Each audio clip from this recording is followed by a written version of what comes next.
didn't meet in secret, by the way. They were undoubtedly about being impartial. But what's the other reason I gave you for they met in secret? They were scared of treason. Also being swayed. Now, being accused of treason. What rebellion led directly to the Constitutional Convention? Shade. And what kind of government do they want? They want a republic. Everybody is. A republic? What else? An oligarchy. Well, they didn't have, but something like an oligarchy. What did they feel about democracy? It was stupid. Masses should have power. But they did not want democracy, yes. In fact, they would say, that they called it, what name did I give you? Yeah. In the 1830s, the anti-democracy people, which would soon be known as Whigs, they would call it king numbers. It's a bunch of malarkey. And I like king numbers because it implies that whoever has the most votes win, which are numbers, thus king numbers. And we have to follow those rubes. And where do they meet? In secret. In secret. Where? We don't know. It was In Philadelphia, yes. smaller than this. And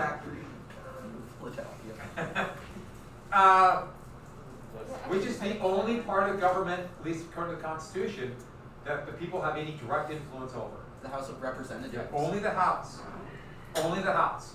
Everything goes by state assembly. So we got to the president, didn't we? Oh, what was the big state plan? What was it called? What state? Virginia. Who wrote it? Virginia. Madison. Madison, yeah. And the small state plan? New Jersey. New Jersey, yep. Who wrote that one? James Patterson. Who else? Should we know him? No. That was me. It's one of those things, I mean, I'm not saying it's not important, but we have to pick and choose. There's a lot of stuff. Yeah.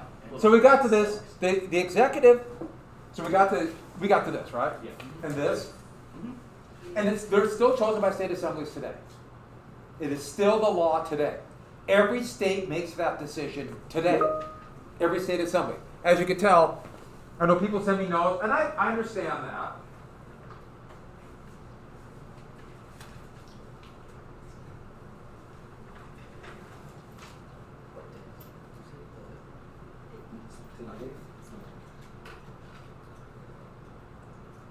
All right, good. And the assumption was, well, let me finish this up. How many electors does each state have? It's based upon something. How many does Montana have? Three what? What were we talking Electors. Montana has 3 electors. 3 electors, which, by the way, that's the Electoral College. That is the body. Okay, they wouldn't actually go there, but technically they're part of the Electoral College. And every state chooses their electors. Montana has 3. How many does California have? 50. 55. Oh. How many members of the House is, yes? So will people over 18 be voting on the electors this Yeah. year too?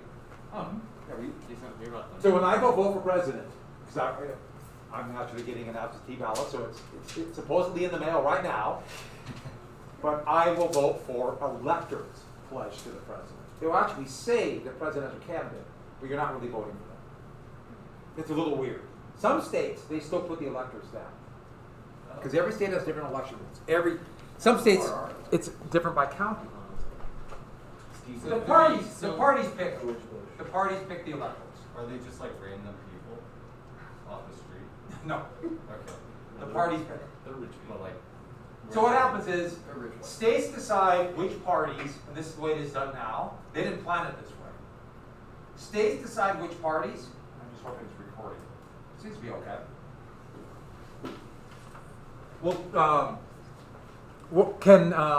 Are qualified to be on the ballot, and then if they're qualified to be on the ballot, then those parties will pick 3 electors. So, for example, the Democrats will pick 3 electors, and so they're usually somebody related to the party, but since it's not that big of a deal who they really are, they're usually 3 pretty big Biden supporters, and it's just kind of a thing. I'm an elector. Then Republicans will pick 3 big Trump supporters. Because it's really complex. Technically, the electors are supposed to decide on their own, but since it's decided by state assemblies, the Supreme Court has just very recently ruled in the last year that the electors are bound to who they're pledged to vote for, which are bound. it's a really chaotic system. And Montana has 3, California has 55. Yeah, Do you personally think the Electoral College should be abolished? I thought so in 2001. So I don't have a good track record on that. So with that, the electors are by your members of Congress. Montana has 2 senators, 1 member of the House, 3.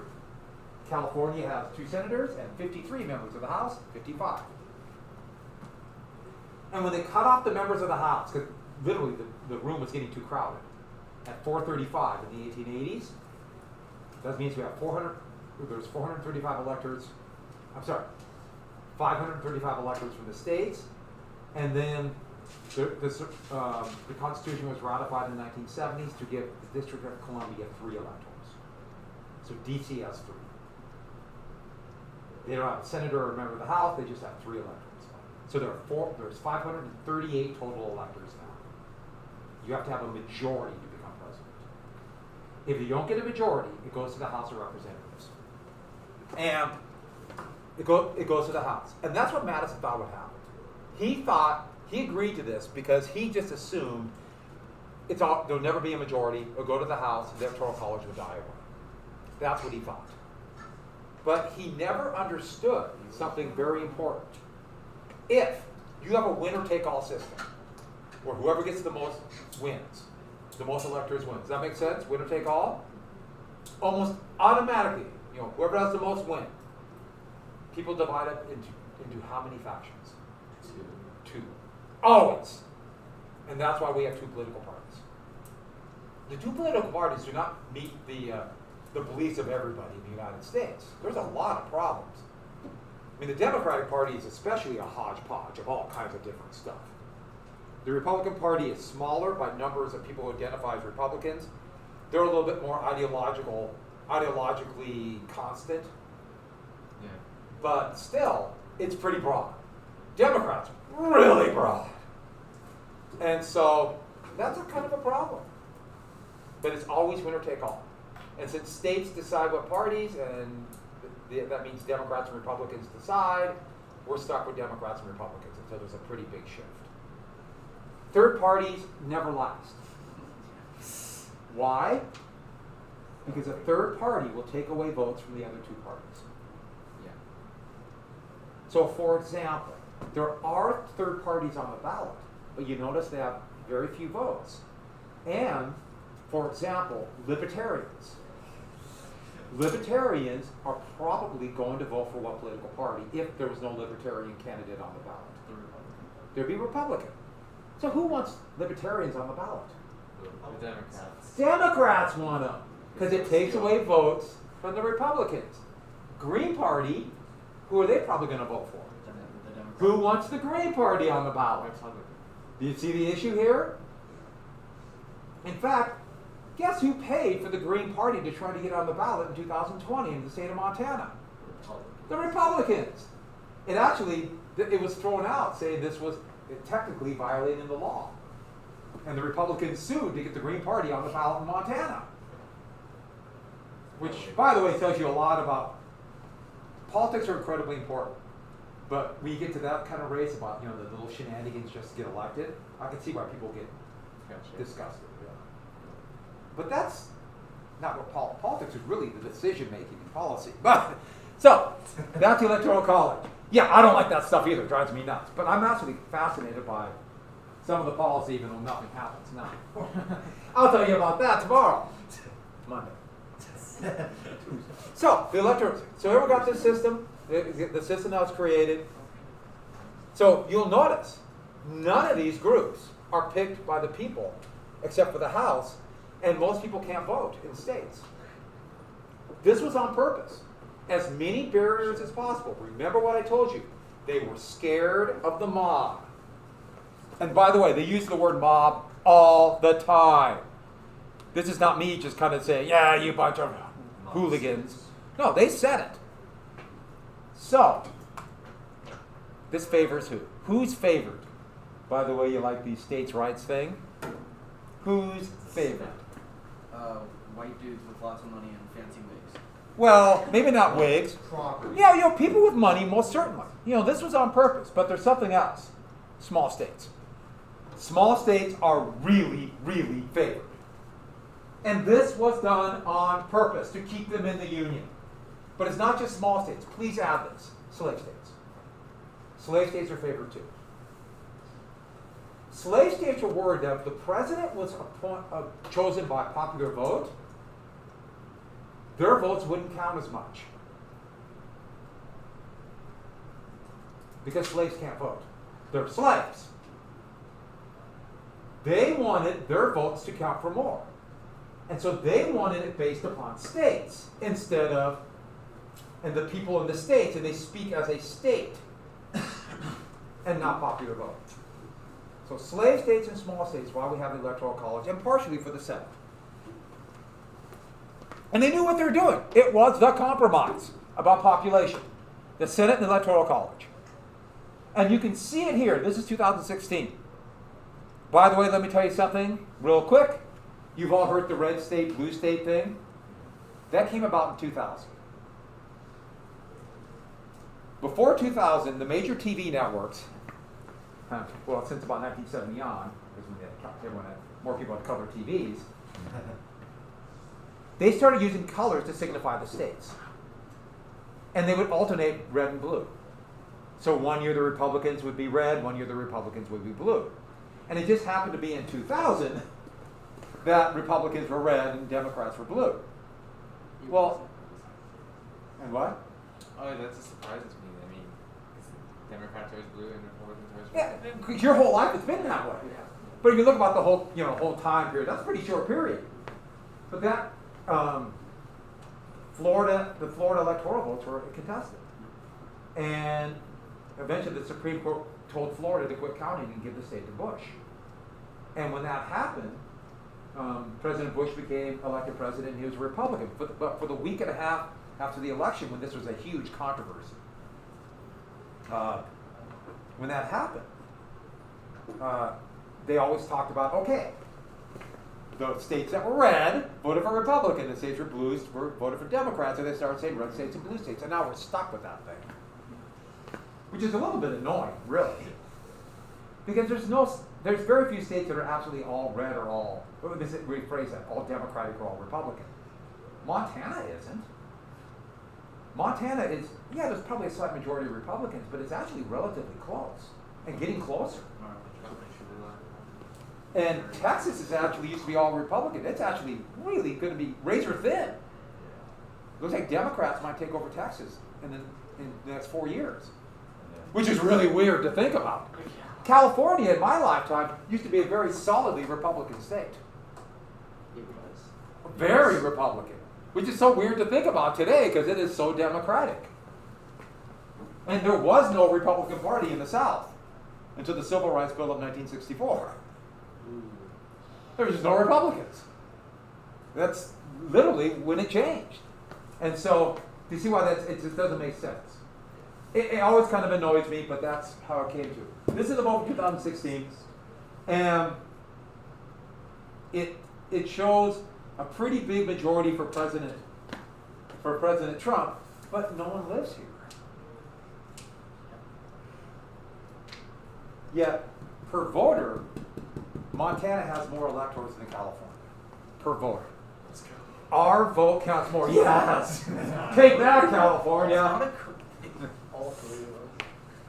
And that wasn't so problematic for 100 years. I mean, it did happen a number of times that they didn't start doing any kind of popular vote. I almost forgot something. How do states choose electors? Beginning in the 1820s, but especially 1830s, part of Jacksonian democracy, state assemblies started allowing for voters to pick the electors. Now, state assemblies can change. And that's in the Constitution. I mean, right now, the voters of Montana can choose a candidate, and the assembly, our state legislature, could have they call a session right after the election and say, we're going to give our electors to the other candidate. And they can do it. That's in the Constitution. Pennsylvania is talking about doing that. In fact, they talked about it. they have a Republican majority in their House and in their state assembly, and if the state goes Democratic, they've talked about just giving them to President Trump anyways. It's complex. I don't think you actually do, but do you see that? So it's complex, but it's winner take all.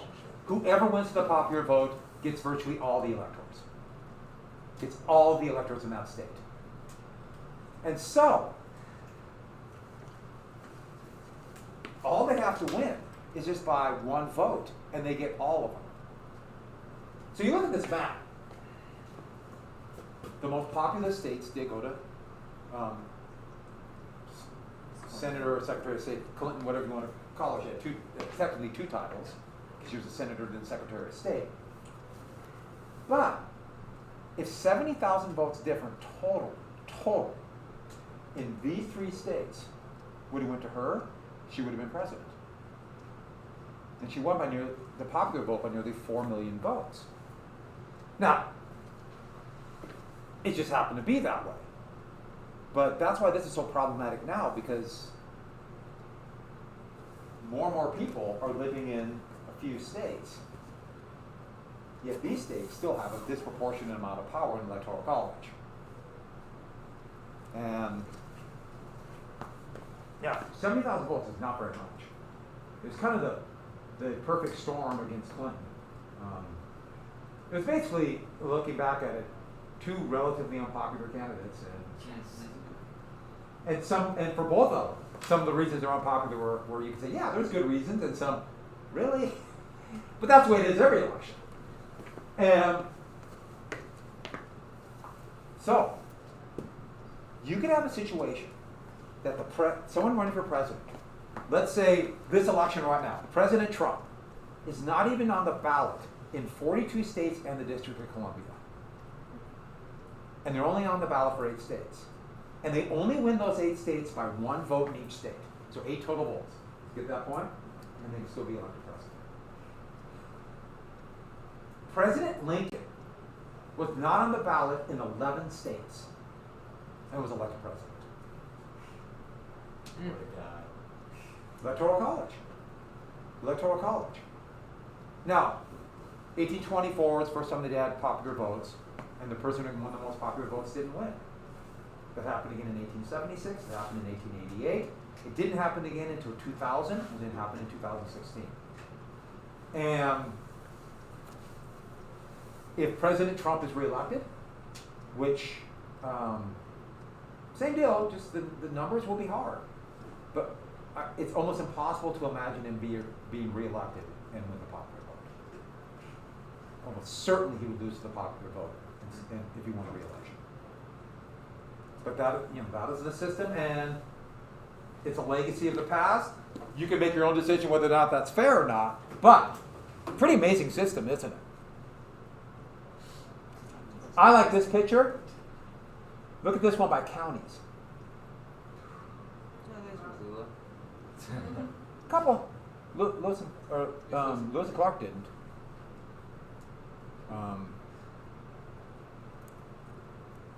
That's very weird. Governor Bullock won big in Lewis and Clark, and President Trump won fairly big in Lewis and Clark. So people were voting for Democrats and Republicans.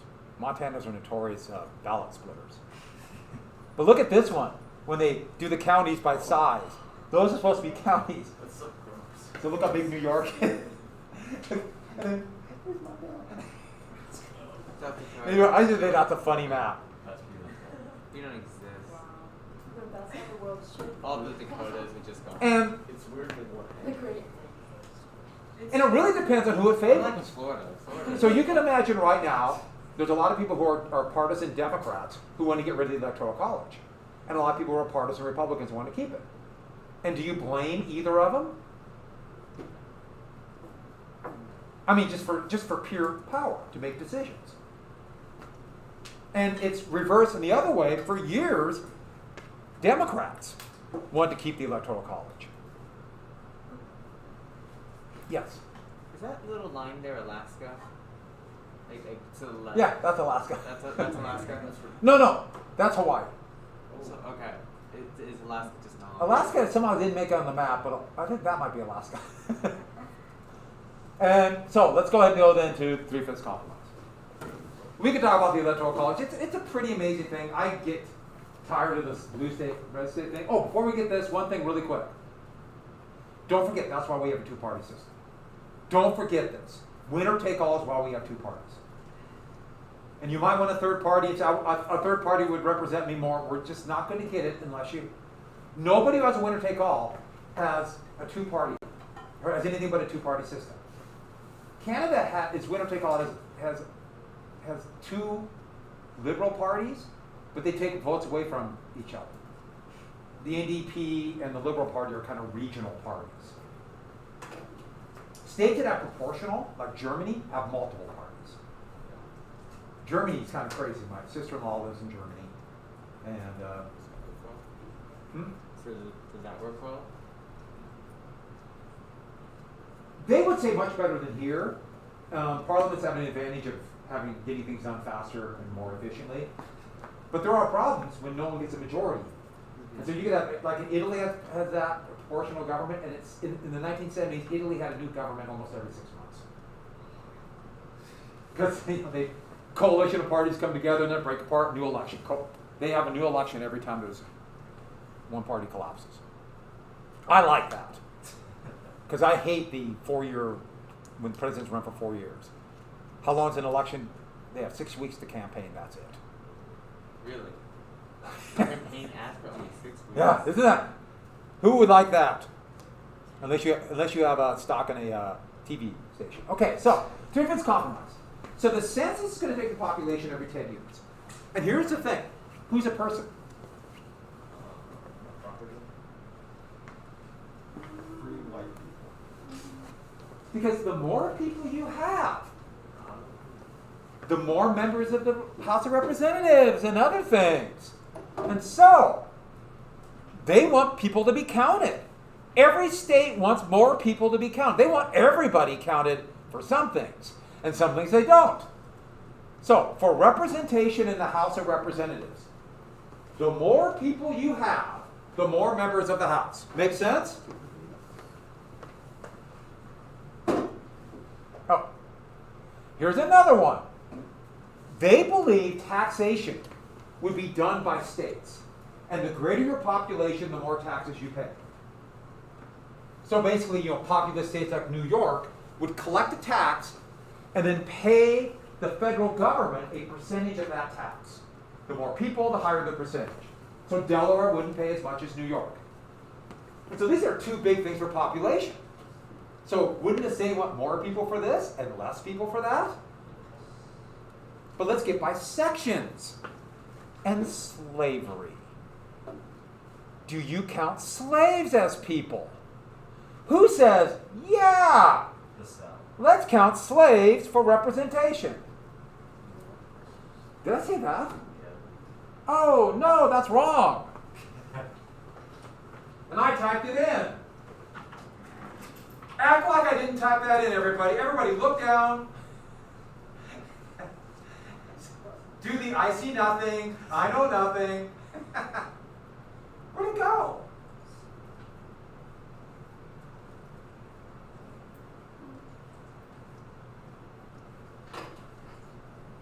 Okay, that's pretty fun.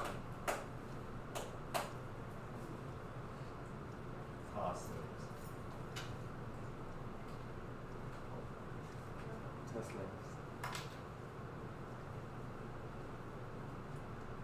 Who wants slaves?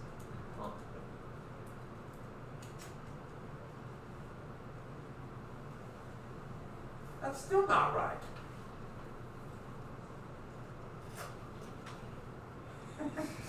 I tapped it all caps. TED Talk, let's go. Oh. Ted wanted it. Okay. No! Oh my God. That's what I. Hey, is today Friday? With Yeah. the north. It's the north. We're ready.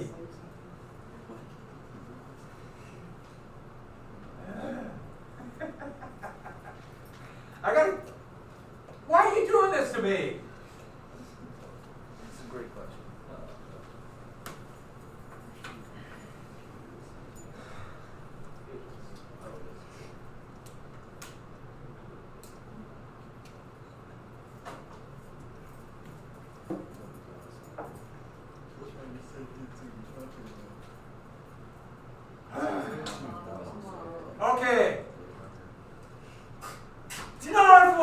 slaves counted?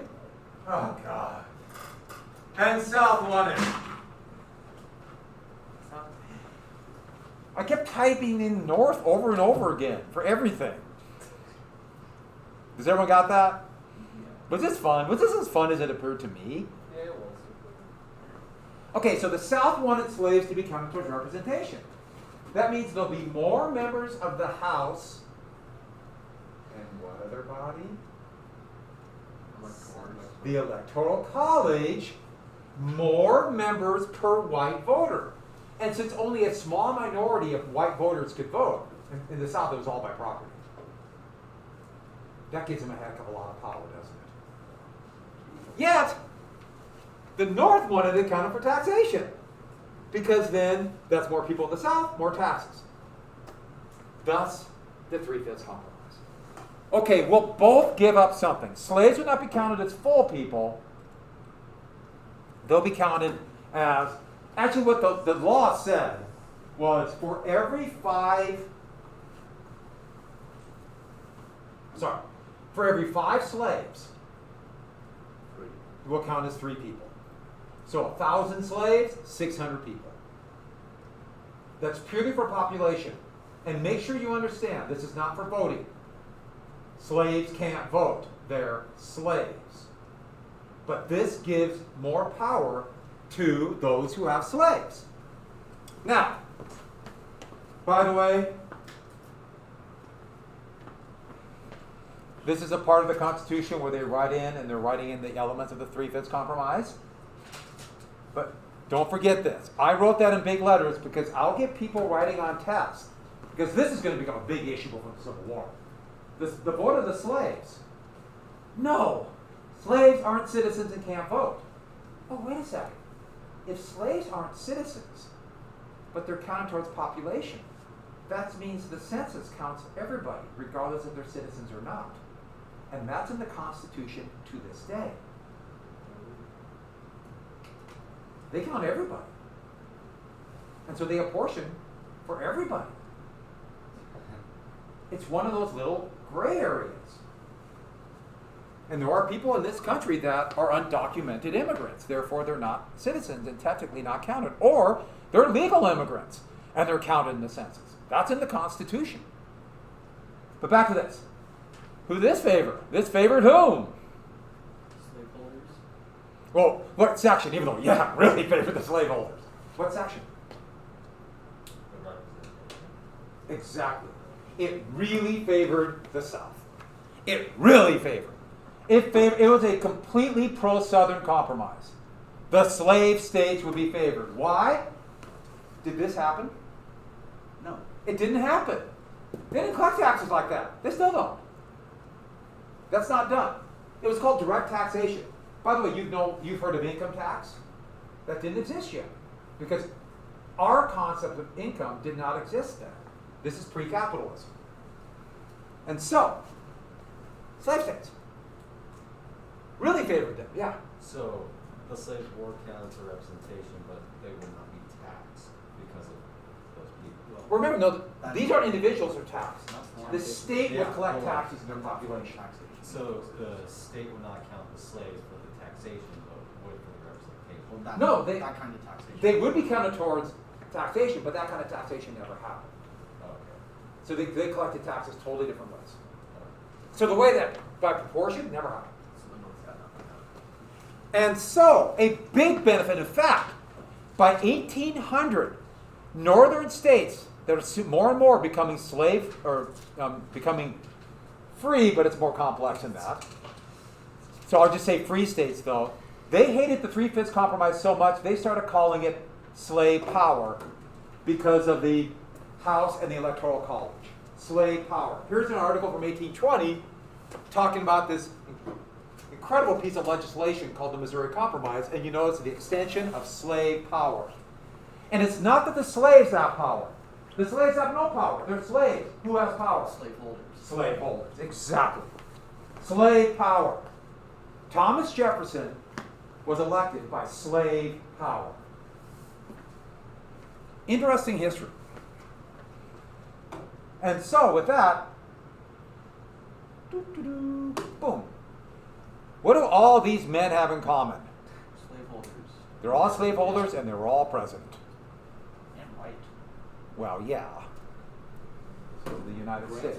It's Grant was given a slave by his father-in-law, who was from Missouri. He had it for a while because he didn't know what to do with it, but he despised slavery. Okay, I was just gonna ask about that. And he freed the slave. He freed him before the Civil War. And Grant, when he was president, was a tireless fighter for equality. Grant had other issues. I want to be clear about it. But Grant was a tireless fighter for equality of all people. Grant's a really interesting guy. Yes, he had a massive drinking problem. But okay, so. Can't win them all. And Van Buren actually opposed to slavery. It was complex how he had slavery, but he was opposed to it. It's a weird time. And then we get some really complex characters that are both do really good and really bad things. I'll give you a good example. And there's another one. Like, really bad, really good. Wow, complex. Slave trade compromise. Here's another, the last compromise. They wanted Congress to regulate trade, not only interstate, between states, but also international trade. Here's the problem, though. Slave states, slaveholders, were worried, what if they regulate the slave trade? What if they put a big tax on it? What if they ban interstate slave trade or international slave trade? This was a real worry. Because even though they didn't necessarily like slavery, to their point of view, they needed it. So the compromise, and this is from the 1850s, but I thought the picture was appropriate. Congress can regulate commerce, which is huge. Maybe the most important power Congress has is regulating trade. But they wouldn't touch this slave trade for 20 years. Madison would write in his notes, in 20 years, this pernicious institution will be gone. Pernicious means evil. They really thought slavery would be gone in 20 years, by 1807. It's really sad if you think about it. Not only did it not go away, it became more powerful than ever before.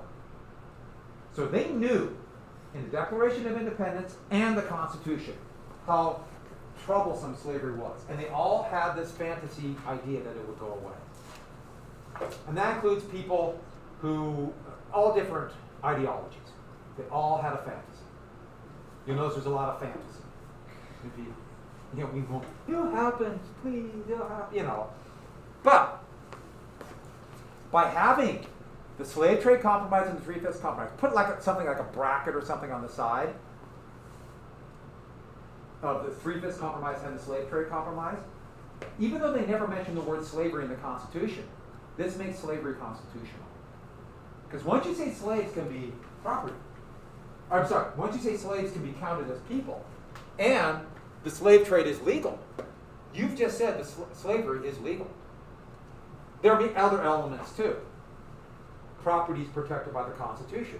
Remember that whole pursuit of happiness thing? What's property? Slaves. Slavery is protected in the Constitution. No, the Constitution was not written as a pro-slavery document, but it is a pro-slavery document. Does that make sense? That wasn't the goal of it, but it did that. The Declaration of Independence avoided slavery because they knew the problems of it. So, the government that we created would be something like called the separation of powers. Will there be different groups or different branches of the government that will have certain powers and therefore would not be corrupted? Madison was greatly influenced by, and I'll explain this picture in just a second, my PDF of my handwriting. By the way, for me, that's incredibly good handwriting. I'm actually kind of proud of myself. Thank you. Put +8 in your notes. You've earned it.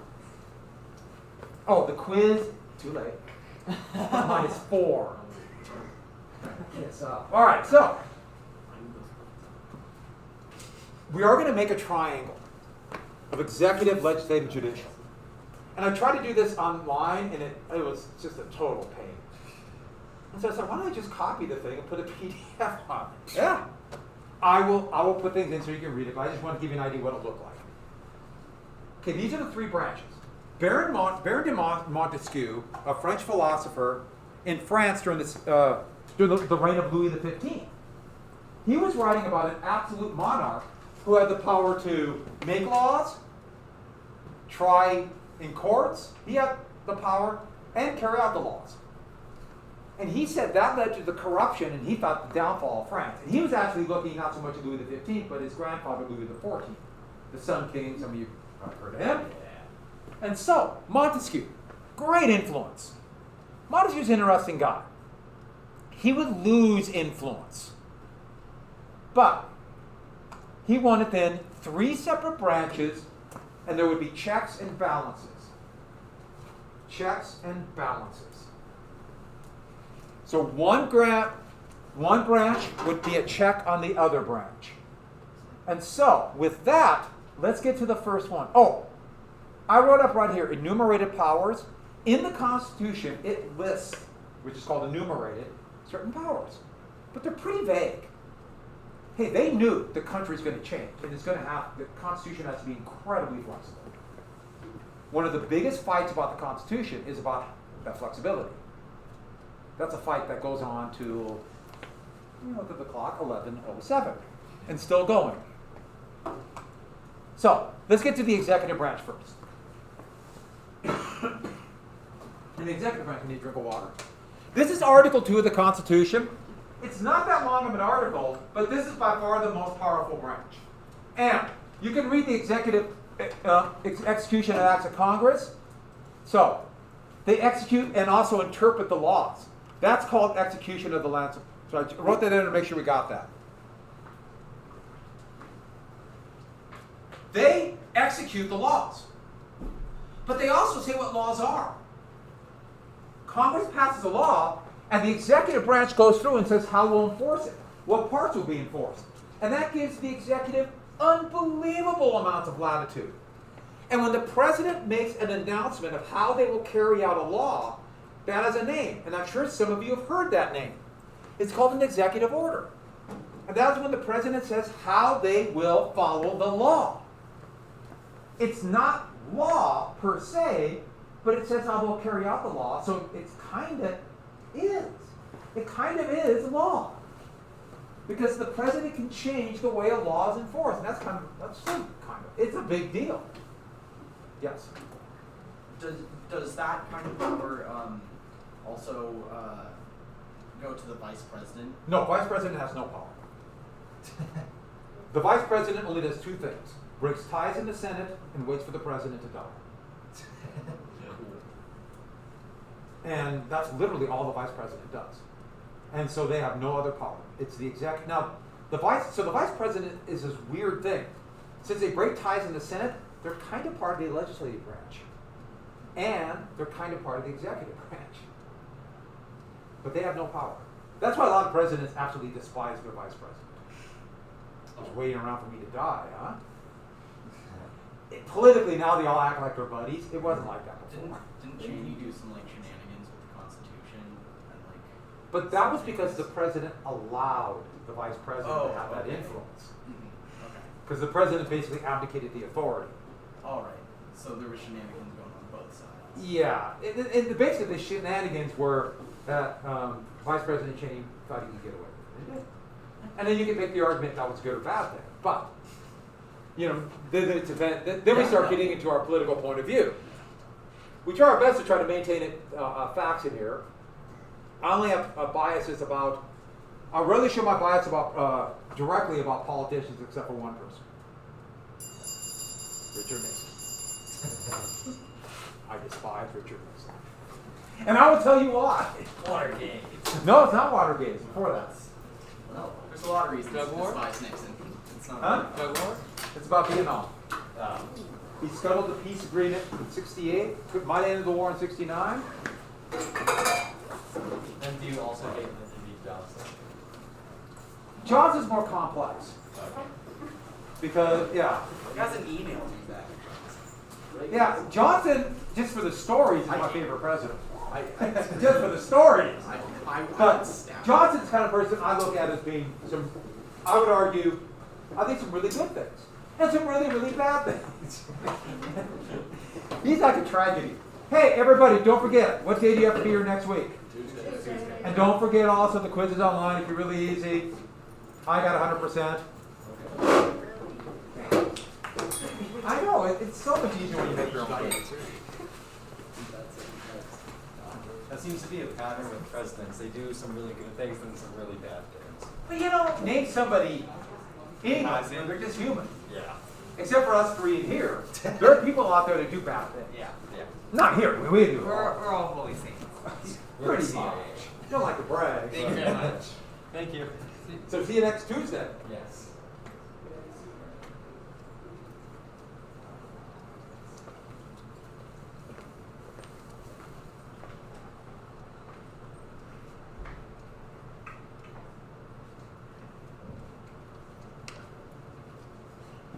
Sit down and be quiet. I'm tired of it.